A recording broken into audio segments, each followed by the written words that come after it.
SRH 2026లో చాలా ఎదురు దెబ్బలు తింటుంది. బహుశా రేపు భవిష్యత్తులో ఎలా ఉంటుందో చెప్పలేం కానీ 28వ తారీఖు నుంచి ఇప్పుడైతే దెబ్బలు బాగా తగులుతున్నాయి. ఒకటి లండన్‌లో జరిగినటువంటి వేలంలో 100 వేలంలో అహ్మద్ అబ్రార్‌ను కొనుగోలు చేశాక చాలా పెద్ద ఇష్యూ అయితే అయింది.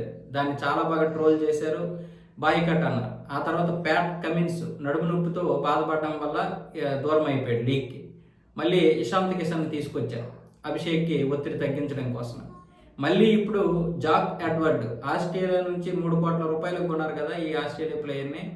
ఈ జాక్ ఎడ్వర్డ్‌కి కూడా నొప్పంట. ఏదో గాయమైంది అని తెలుస్తోంది. ఆస్ట్రేలియా మీడియా అయితే చెప్తోంది. దీని గురించి ఇంకా ఎస్ఆర్హెచ్ ఎటువంటి ప్రకటన చేయలేదు. కానీ ఇప్పుడు జాక్ ఎడ్వర్డ్ ప్లేస్‌లో ఎవరిని తీసుకురావాలా అని ఆలోచిస్తుందంట ఎస్ఆర్హెచ్.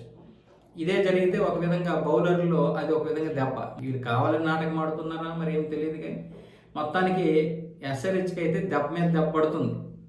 ఇప్పుడు ఎస్ఆర్హెచ్ ఈ ప్లేస్‌లో ఎవరిని తీసుకొస్తుందో పక్కన పెడితే బాయ్‌కాట్ అనేది చాలా బాగా ట్రెండ్ అవుతుంది. ఎస్ఆర్హెచ్ బాయ్‌కాట్ అనేది. సో అది నెగెటివ్ లేకుండా తీసుకురావాలి. ఇలా దెబ్బ మీద దెబ్బ పడుతుంటే ఆ నెగెటివ్ కూడా చాలా పెద్ద ఎఫెక్ట్ పడే అవకాశాలు ఉన్నాయి.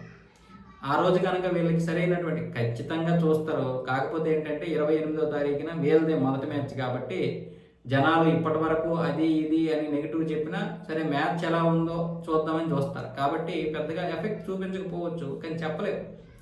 భయంగానే ఉన్నారు వాళ్ళు కూడా లోపల.